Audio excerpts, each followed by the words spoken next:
fiction, science fiction, horror, fantasy, crime, LGBT, thriller. You have now entered the House of Mystery with your hosts, Eric Shapiro, David North Martino, John Copenhaver, and Al Warren. Heard on KCAA 106.5 FM Los Angeles, 102.3 FM Riverside, and 105.0 AM Palm Springs. And we're back to the show, and joining us is Chris Rutkowski, and I want to thank you for being on the show. Good to be here. Now, you have quite a bit of history here in the ufology, and it's something that I'm new to on this show. We're just starting this series. Let's start with your story first, like where you kind of came from and how you got into the research that you do with UFOs. Sure. Well, I started back in the 70s, actually being involved in the paranormal. Being interested first of all in UFOs because my interest in astronomy. Back the 70s, that was when Apollo was still going to the moon in the very early part of that decade. And I was always fascinated. I remember my mom sitting me down and showing me, John Glenn on TV and stuff like that in front of an old black and white set.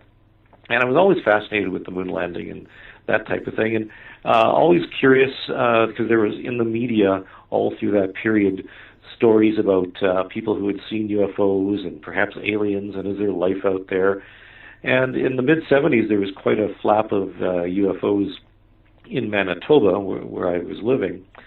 And, people were seeing lots of UFOs all over the place. And I was thinking, well, that's very interesting. And when I entered university, I went into astronomy. And in the astronomy department, my professor was getting a little annoyed because he was always getting these calls from people who said that they were seeing UFOs.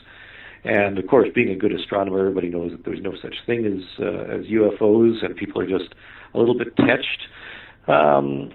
But I thought, well, this is might be a good way for me to get in good with my profs. So I said, I'll take those calls for you because I'm hanging around the astronomy department all the time. I'll take the calls for you, and that way you don't have to bother with them. And he said, okay. So every time a call came in, I was called over, and I started talking with the people who were reporting UFOs. And the trouble is, even after a few reports, and I was speaking to some people, I realized they didn't sound as crazy as my professor had told me they were. And of course, with all the media that was going on at the time around North America, with people seeing things, I thought this is actually more fascinating than I had thought. So I started actual investigation. I went out into the countryside to people's farms, and they showed me where they had seen things, and it sort of ricocheted all over the place. One person said, "I saw something, but my neighbor down the lane had seen something the night before," and I soon found myself all over the province, and then I started ranging a little further afield into Saskatchewan and Ontario and into the States even a little bit. And soon I was being asked by people, well, what have you found out? I mean, all these calls that are coming into the astronomy department, is there anything to them? So I remember giving a talk to my department at the university on UFOs, quite scientific, and it sort of blossomed from there because more and more people heard. They asked me to write about it. I published some articles. And I soon got to be kind of a rep as the UFO guy. But a funny thing happened along the way in that when I was talking with some people about UFOs, I would say, had you seen any UFOs or have you had anything unusual, occur over your farm or home? And they said, well, I didn't see a UFO, but, the funniest thing, I thought I saw my grandfather's ghost the other day. Or somebody would say, well, there's been some lights appearing over the cemetery, just about a mile away from my home. Or people would say, well, I didn't see a UFO or an alien, but, I'm sure I saw a Bigfoot or a Sasquatch just walking through the forest the other day. And then I remember speaking with a master angler who had, won many awards for fishing, and he said, I saw something out on the lake that could only have been some sort of lake monster. So I soon had people coming to me with all different kinds of stories. So it wasn't just the UFOs, although certainly that's how it started. But I soon became more of a Fortean, and that's the term for someone who studies all kinds of paranormal and unusual phenomena. So, in fact, my first book, Unnatural History, was all about the unusual things that have been reported to me and historically that have been documented in Manitoba. And, there were so many stories, I had to pick and choose which ones went in because everybody seemed to have a story. And over the years, even though I tried to keep up with everything, I thought, well, I'm an astronomer, I'm going to focus on the UFOs, and so I have, but, people still come to me with some of the other kinds of phenomena. I've gone on to seances, I've gone on Sasquatch hunts, I've been out on lakes looking for lake monsters, but the phenomenon that seems for me to be the most interesting is the UFOs, because I think it says something about who we are and our quest for identity in the universe. I mean, are there aliens? Are there creatures like us out there somewhere, and what's our place in the universe? So I think it leads to more philosophical questions than other types of phenomena. And for me, I'm fascinated, not necessarily that these things are real. People say, well, you must believe that UFOs are real. And I say, well, what does that mean exactly? That aliens are real? That there really are spaceships? Or simply that there is a possibility of extraterrestrial life? And yes, I do believe, like most astronomers, that there probably is life out there somewhere in the universe. I'm not convinced that they're coming here. The UFO reports that are being recorded are very puzzling, and we do an annual study every year of all the Canadian UFO reports that are submitted. But none of those automatically prove that there are aliens. It simply says that there's a real phenomenon, and some of the cases are unexplained. And of that, I say maybe there's something more that science can do with this. Maybe there's some more research that can be done, and I encourage scientists to speak about it. So my role, a liaison between the scientific community and the lay community about UFO phenomena, and certainly other types of phenomena as well. So it's an interesting position to be in, but it does lead to some interesting discussions. I saw you at the Western Canadian Paranormal Conference, and I was really taken. You had probably the best, interview, or the best speaking I saw in the 2 days. Really interesting. Well, thank you very much. You're doing the Canadian UFO Report. Is that every year? Yeah, that's the Canadian UFO Survey, and we put it out every year. We've been doing it this is our 26th year, started back in the 80s. And in fact, last year we did a 25-year retrospective analysis of all the Canadian UFO reports that have been recorded since the late 1980s. More than 15,000 UFO reports. Which is a vast number. And of those, it doesn't mean that there's 15,000 alien spaceships. What it does mean is that 15,000 reports, so a lot of the cases have been explained, or we think might have explanations like stars and planets and planes and whatnot. But there's still a residual number every year, let's say a half dozen to a dozen every year that are simply puzzling, that we don't have an easy explanation for. But you can imagine, even with, let's say, 10 a year, over 25 years, that's a couple of hundred very interesting cases. And even if you were to just chop that in half or a quarter, look at only the best of those, there's some interesting reports across Canada. So I think there's some interesting phenomena going on, whether it means that we were being invaded by Martians or Venusians or whoever, I don't know. But what it does say is that there's a real phenomenon that is being recorded, and I think scientists should spend some more time taking a look at it rather than dismissing it completely out of hand.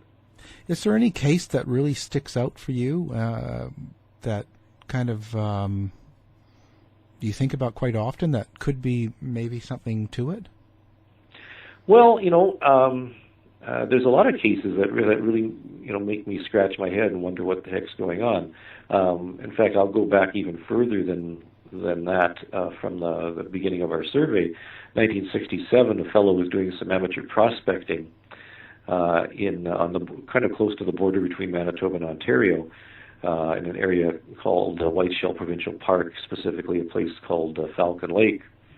And that area is actually very rich with veins of silver and quartz and a lot of rare earths. It's part of the Canadian Shield. Kind of rugged. It's not exactly mountainous like BC, but it's rugged enough. Imagine the foothills of Alberta getting into the Rockies, kind of like that. It's well treed, and it takes a little while to find your way through there. Well, back in 1967, he was doing some amateur prospecting, and during the middle of the day, he happened to notice two, by any other way to describe it, flying saucers hanging in the air. One came down and appeared to land on a flat rock not too far away from him, about maybe 100 feet. And he watched it for a while, and then there were lights coming out of it, and some sounds, and some voices that he thought he had heard. Well, he walked up to it and touched the side of it, and he burned his gloved hand, and then the whole thing took off, and with a blast of hot gas that set his clothes on fire and set fire to some of the leaves and pine needles that were around him. And he, was very ill. He managed to get back to civilization, was taken to a hospital where he was examined by physicians, where they treated him for second and third degree burns. He was very, very ill. There's some suggestion that he had a lowered white blood cell count. He was taken to the Mayo Clinic down in Rochester, Minnesota, where he was examined in many ways. A psychiatrist said this is a guy who doesn't make up stories.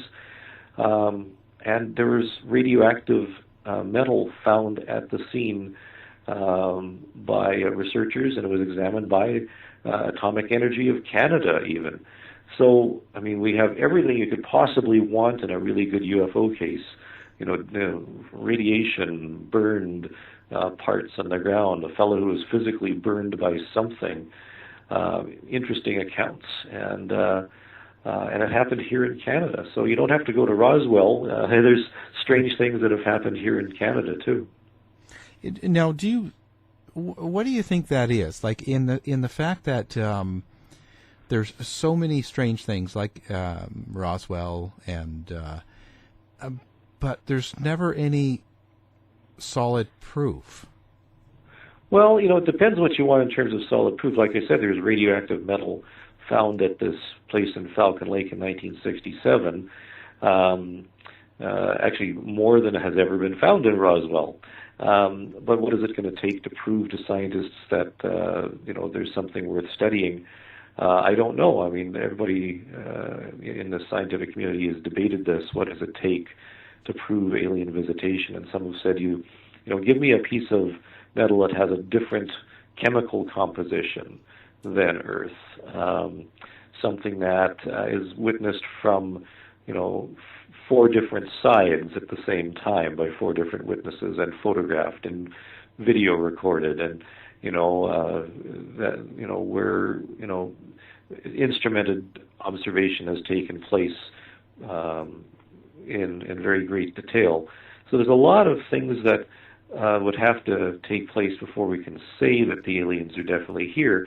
And the reason for that is it's quite a remarkable thing that could be true. If it's not and it's proof of something trivial, to suggest that aliens really are here is probably the most significant revelation in hundreds and hundreds of years. So we want to make sure that there's no possible way of mistaking this before moving forward. And I've spoken with people who said, well, I know the aliens are here because, a saucer came down in my backyard, and, a creature telepathically told me that the Earth is messed up in terms of its pollution and stuff like that, and we should all love each other, and the thing got back in its saucer and flew off. He says, that's proof enough for me. Well, it's not proof enough for me, maybe proof enough for that person. I've talked to people, many people who have some interesting contact stories.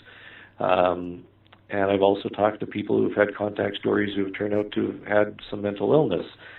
Does that negate the possibility at all? No, it just means that there's some interesting things going on, and I think we as a whole society have a need or a strong desire that aliens really exist.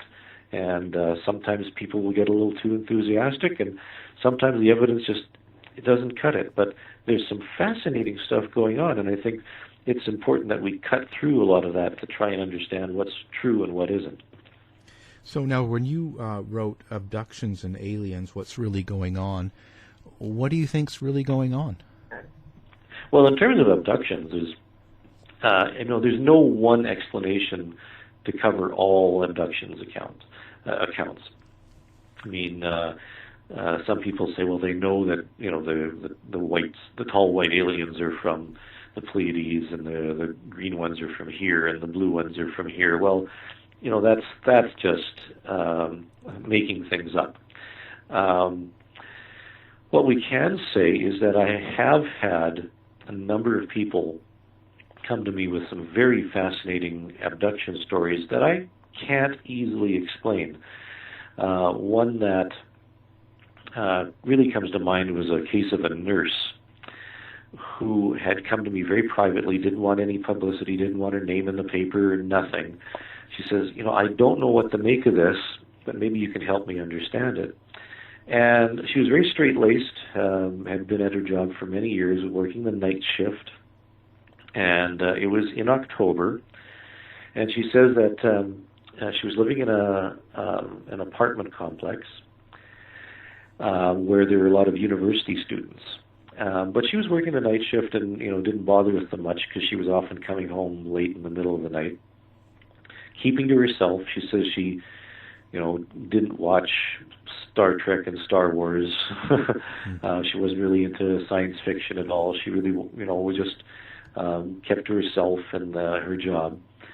And that one night she came home around 2 or 3 in the morning, and she walked into her apartment, locked the door, went into her bedroom, started getting ready for bed, had not actually changed yet, and she heard a thump outside her bedroom. And she thought, well, I've been having some trouble with some of these university students over the past couple of months. I'll bet, they're just out, causing trouble in the holidays or in the hallways. They're getting drunk or something.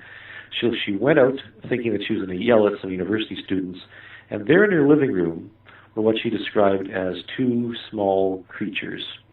And they were all dressed in white with very round heads, with 2 eyes set in the middle of their round heads, and wearing long flowing robes. And her first reaction instinctively was to yell at what she thought were university students pulling a prank before Halloween.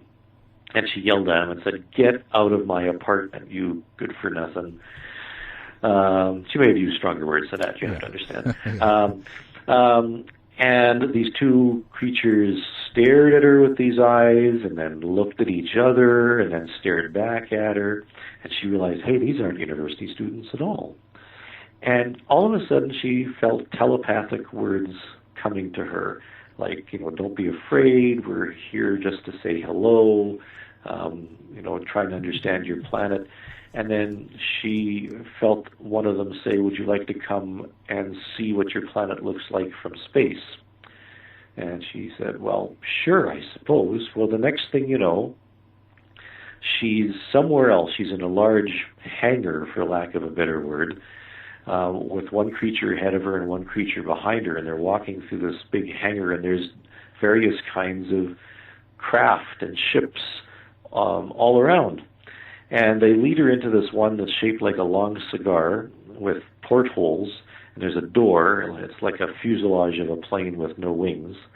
And they lead her up a gangplank into it, down the main hallway to the front, where there's a big view screen like Star Trek. And there's panels and chairs, and she sits between the two of them. These creatures manipulate some of the buttons and dials with their hands that looked like little mittens. And the screen changed from a star field to where she could see the Earth. And the next thing she knows, she's sitting on her bed on the side away from the door that she usually comes in on. Her clothes are still on. The bed has not been disturbed. And it's 3 hours later. And she, says, she was telling me, I didn't have any anchovy pizzas on my way home from work. I wasn't doing drugs, didn't stop off for a drink. I don't know what this was, and I don't really have vivid dreams. Can you help me understand what happened? And my answer was to her, I have no idea. I mean, she's a person who's very serious, down to earth, pardon the pun considering, and she just wanted me to help her understand what was happening. And I said, I have no idea unless it's all from your mind, because there wasn't any physical evidence left. I have no idea what you experienced. And I get these cases from time to time, and what do you do with them? Are they proof that aliens are visiting us? Well, no. Are they proof that, there's interdimensional warps and wormholes and, consciousness shifting episodes? Well, no. What it does say is that people are experiencing some very unusual things, and I think that it's probable that some scientists need to take a better and more serious look at the phenomenon since it's happening to so many people. I don't think you can just dismiss these things out of hand anymore and say that people are just making it up. There's some interesting phenomena occurring. Why it's occurring, I don't know. So what's the now? Do you survey what the beliefs are in society in general? Like, what do you think people feel about UFOs? If they believe they're real or not? Is there a certain number that say yes? Well, that's an interesting question, because we actually have conducted a survey. We're thinking of trying another one. When I say we, there's only myself and a few colleagues here in Manitoba, but we're connected with other individuals like ourselves throughout Canada, including in BC, of course, some people associated with the Vancouver Paranormal Society, and some people associated with some other groups. There's a group called UFO BC, based in BC, and then so forth right across the country. We've actually conducted a survey where we've gone into a public area and asked people some simple questions, very similar to what Gallup polls and Decima polls have been doing throughout North America for many years. And when you ask people, do you think you've seen a UFO, 10% of the population believe they have. In other words, 10% of all Canadians, and this has been done in the States too with the same result, 10% of people in the United States believe they've seen UFOs. Now, that's a significant number of people. So 10% of the Canadian population is about 3.5 million. In the United States, it's about 35 to 40 million. That's a lot of people. We've also asked the question, do you believe that the government is hiding evidence or covering up evidence of UFOs? When you ask that question, it's interesting, the population is very, very much believing in this. It can vary between 25 to 50% of the population believe that the government is hiding something. Now, that's not hard to imagine, because I think there's a general distrust of government right now across the globe anyways. And I wouldn't be surprised if there's a lot of things that the government is keeping from the general population, not just with UFOs, but in all aspects, because that's, a need-to-know basis is something that occurs in all governments and all facets of life. So keeping stuff about UFOs from the public, that's a fairly safe bet. Now, are they keeping the reality that aliens are here from the public? I don't know. Are they keeping, interesting UFO cases, maybe UFOs seen by senators or politicians or so forth, maybe, or military observers? Maybe that's what's being kept. The other interesting statistic is when you ask people who have seen a UFO if they've reported it, only about 1 in 10 say they have actually reported it. So it's something that people tend not to talk about, and that's because there still is this reluctance to admit that, yes, I've seen a UFO, but I don't want people to think I'm crazy. And yet the reality is 10% of the population covers a wide swath of demographics. In fact, we have reports from airline pilots, air traffic controllers, military personnel, doctors, lawyers, butchers, bakers, candlestick makers, and so forth, across the entire population, people who have good observing capabilities and reputations for telling the truth and being very good about what they're observing. And yet we have these cases. So, even though people are hesitant to report their UFO experiences, more and more are. As a matter of fact, the number of UFO reports that are being filed and reported every year has been increasing almost constantly since we began studies in the late 1980s. Now, there's a couple of factors there. Certainly part of it is that it's easier to report UFOs now. Back in the 80s, the internet was still relatively young.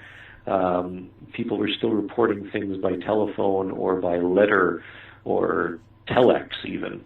But over the past 25 years, people have been, using the internet more. There's a number of websites where you can simply fill out an electronic form and report your UFO. So it's much easier to report your UFOs now. Also, the X-Files TV show and other television shows where aliens are commonplace. Those things manifested, from the 1980s onwards. So, the public is certainly more aware and more used to the idea of aliens being out there. And I think the reluctance is slowly being eroded. So I think we'll see more and more reports being recorded and, people hearing about them a little bit more. The other side of that, though, is that the media are completely bored with UFOs. It used to be that sometimes UFO reports made the front page news in some newspapers.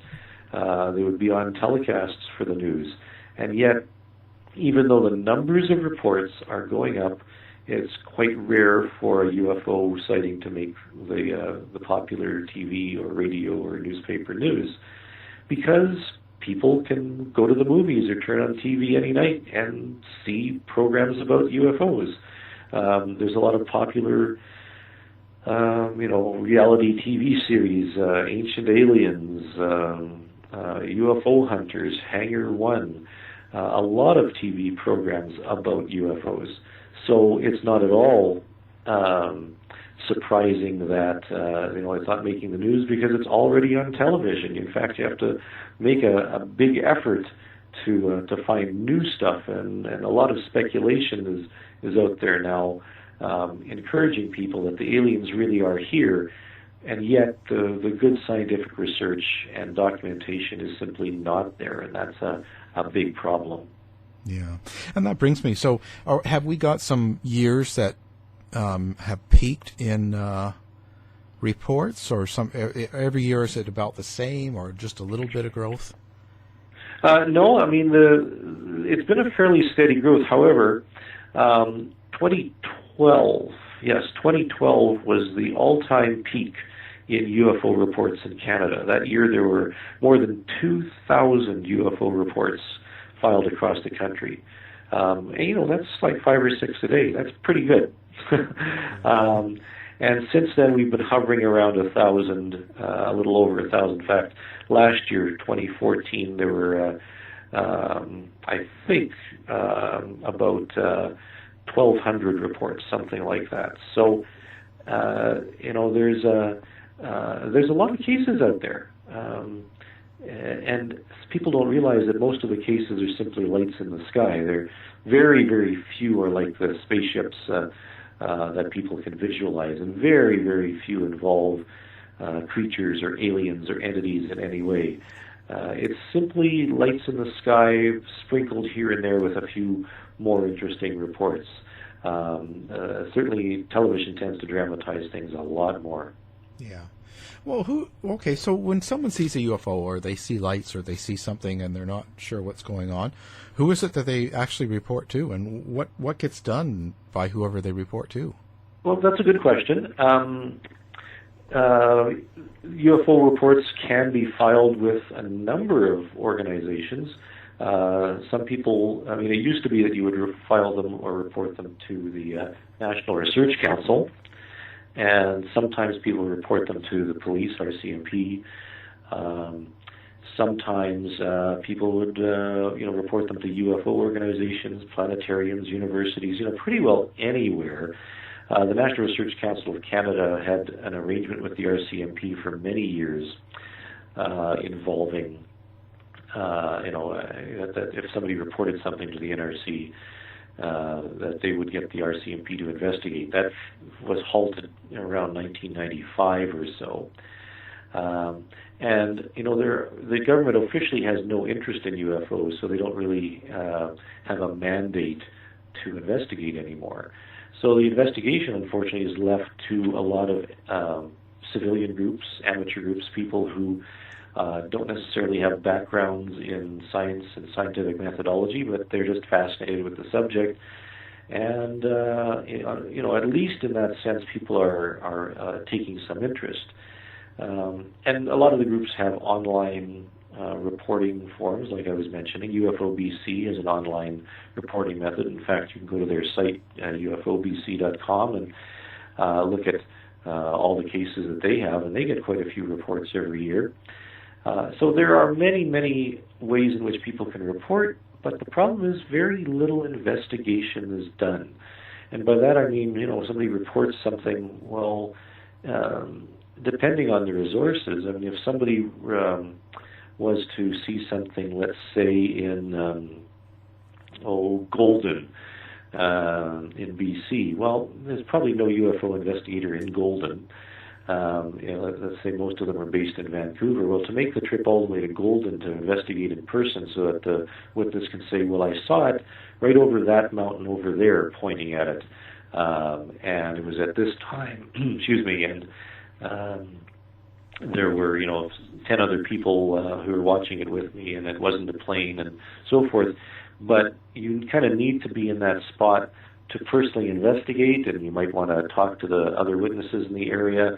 That's a true investigation, and that is only done in a small fraction of cases. I would say maybe less than 5%, maybe 2 or 3%, where investigators actually talk to the witness in person, visit the site. Maybe there's something to see at the area, follow it up, that type of thing. And for that reason, it's very difficult to get good information about what people are really experiencing. So even though we have 2,000 cases from 2012 across Canada, only a small fraction of those were actually well investigated. We can say for any amount beyond doubt that something very, very mysterious happened. A lot of what you're hearing about UFOs is strictly speculation, and the magazines and websites are really just, taking advantage of people who really, really, really want to believe. Yeah. So really nothing is being done of any significance, really. I'd have to say so, yeah. There's not very much research. Our studies of the UFOs in Canada, there's only a few other countries around the world that do anything very similar. There's some talk right now of having an organized, instrumented study of the night sky by a number of UFO groups, where everybody would look, use cameras and GoPros and whatever else they have at their disposal to take a look at the night sky at the same time and try and detect something that might be flying over. But that's still in its infancy, and you can just imagine the logistical problems there would be about getting everybody to be looking at the same time. Yeah. So what do you think someone should actually do if someone is to find or see something that is strange? Is there something you suggest for them to do? Actually, should they go to the RCMP or should they go to a certain group? Or yeah, I'd say in BC, definitely contact UFO BC. They seem to be the main group that's doing anything. I mean, they're maintaining the website. They have a good historical analysis, and they have some good people. Because it is still important for us to hear about the UFO cases. So if it goes to UFO BC or most other groups, we'll get them. And then we can put them into perspective by comparing. If there's something was seen in Golden, well, maybe something was seen the same night in Seashelt or up in Fort Nelson or something like that. So we can compare it with other cases around Canada, compare the characteristics, and there might be some interesting data that can be teased out of that, because there is a real phenomenon, but we need people's reports, we need people to make good observations, and we need people to make the bold step of actually telling somebody else about it. Yeah. Now, is Canada any different than other countries that kind of research this or follow up on reports like the U.S. or Europe or anything like that? Do we have more or less, or is it all kind of around the same? Interestingly enough, in terms of studies, Canada is actually ahead of most countries. There's a group called the National UFO Reporting Center in the United States, which is actually based in Washington State, where a lot of UFO reports go. In fact, they receive 10 or 20 times as many cases every year than we do. But it's based on population. In other words, if there's a greater population, there will be more UFO reports generated, so that's not surprising. And in terms of other countries, as I mentioned, there's a few other countries that have something similar. France, Italy, one of the Scandinavian countries maybe, that are doing a little bit more in terms of analyzing their reports. But Canada is actually at the forefront of studying the UFO phenomenon. And there are reports from all countries. In fact, one of my books, The World UFO Report, A World of UFOs, actually goes through every continent. And yes, even Antarctica, where there were UFOs reported. So, it gives a global perspective, reports from Africa, from Asia, from Australia, all literally around the world, to show that it really is a global phenomenon. And we're getting abductions everywhere as well. Yeah, there's no question abductions are being reported from everywhere. The problem is no one's studying abductions with as much rigor as necessary. There's a lot of controversy right now that people are using hypnosis without really understanding the clinical diagnosis involved. There's not as many psychologists who are actually studying abductions in any great detail. It's usually, somebody who has been to a therapy course or a certificate from some small college and may not have the necessary background, and they may themselves have been abducted or believe they've been abducted and have a vested interest in other people talking about alien abductions. So it's a field where in some cases the blind are leading the blind, or conversely we're preaching to the converted. Yeah. So what's your overall assessment of the whole UFO? I don't want to call it an industry, but...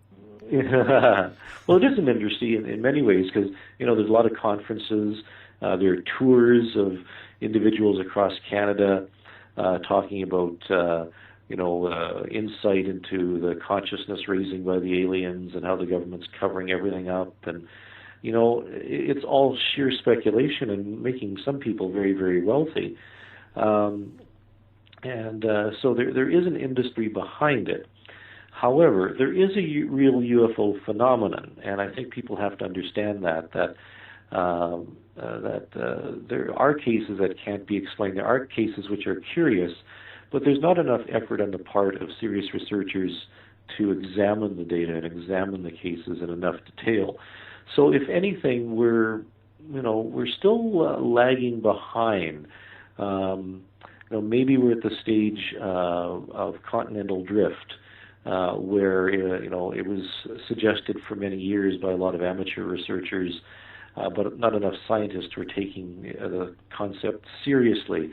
Until now, it's commonplace and accepted that continental drift has occurred, and on a geologic time scale. But for many years, it was simply rejected out of hand. It was rejected out of hand that rocks could fall from the sky, and it was many, many hundreds of years before it was accepted that meteorites exist and can exist in outer space and fall to the ground. So I think we're still in some early stages, despite the fact we seem to be, an advanced state of scientific understanding right now. And where do you see it going now in the future? I mean, I've noticed a lot of, and we've had some interviews with people like Rob Shelsky, who's written books about the moon being hollow and and aliens being in there, and they're sort of using us and stuff like that. What's your thought on that, sort of? And I would. Go ahead. I'm just saying. I would say caveat emptor. I mean, if you believe that aliens are here, that's fine. But you have to understand that the proof is in the pudding. That we still don't have proof, absolute proof that aliens are here. And I could claim that there's aliens living in my basement, but without the proof, I just I can't make those claims stick really. I think the future of ufology is that there will be a shift in thinking, and I'm not talking about disclosure or anything like that, because I don't think that's going to occur. But I think there will be a shift in thinking that people will want something more than some outlandish claims about being taken to planets and aliens downloading equations to one's mind and that type of thing. I think people are going to be wanting something a little bit more. The public is going to be, wanting something beyond what they can see in the next Hollywood blockbuster movie. They're going to want something substantial in it. And if that's not there, then I hope people will be, demanding a little more credible evidence and discussion. Yeah. So no more probing. I hope not. Yeah. And so what's your opinion of things like Area 51? Is that just built on over the years of myth, and or is there something to it? Well, I mean, there's no question that Area 51 existed. I think that it's, again, there's some speculation that's been shifted around because people, believe it's really there. I mean, there's probably a lot of interesting things that are being experimented on at a very high level of classification. So there will be places on air bases that will have, stealth bomber technology and things several levels beyond the stealth technology. But look at it this way.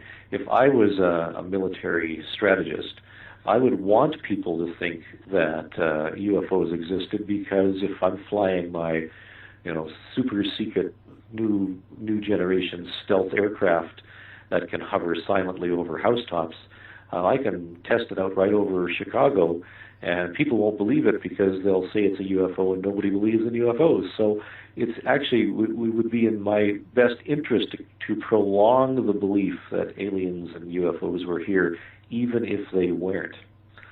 So I suspect that some of the secrets in Area 51 are really that there's some terrestrial technology that needs hiding. I don't think that there are tall white aliens living in underground bases in New Mexico or Nevada. I think that there's some wonderful stories that are coming out, but I think that the military might actually be using this as a cover for some of its own terrestrial studies. Yeah, and where do you see yourself going now? What's next for you? Well, I think there's still many, many interesting cases. I mean, I continually find interesting cases simply by going through government files of military personnel who have been seeing strange craft and things with landing marks. And I actually was doing some studies with some individuals trying to understand. People claim that radiation is sometimes found with UFOs. Well, why? I mean, why would a spacecraft that travels all the way across the galaxy start leaking radiation once you set it onto the ground? It doesn't make any sense in terms of propulsion. So some of these basic questions have to be explored, and then going back and looking at what we already have is one way of understanding a way to move forward. Well, great. Now, let's give your information for anybody if they want to get a hold of you.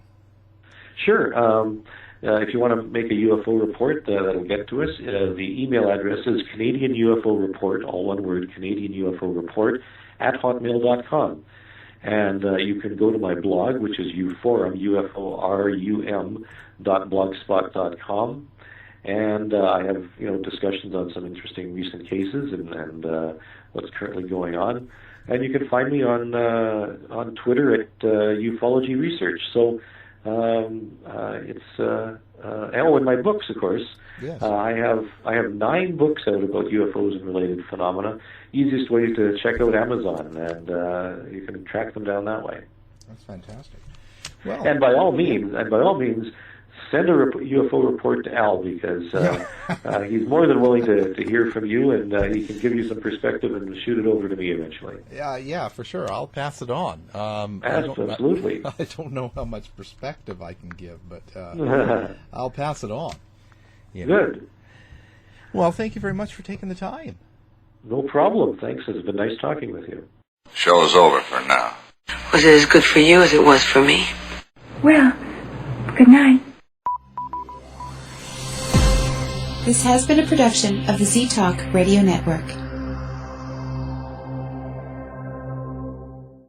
I'll be back.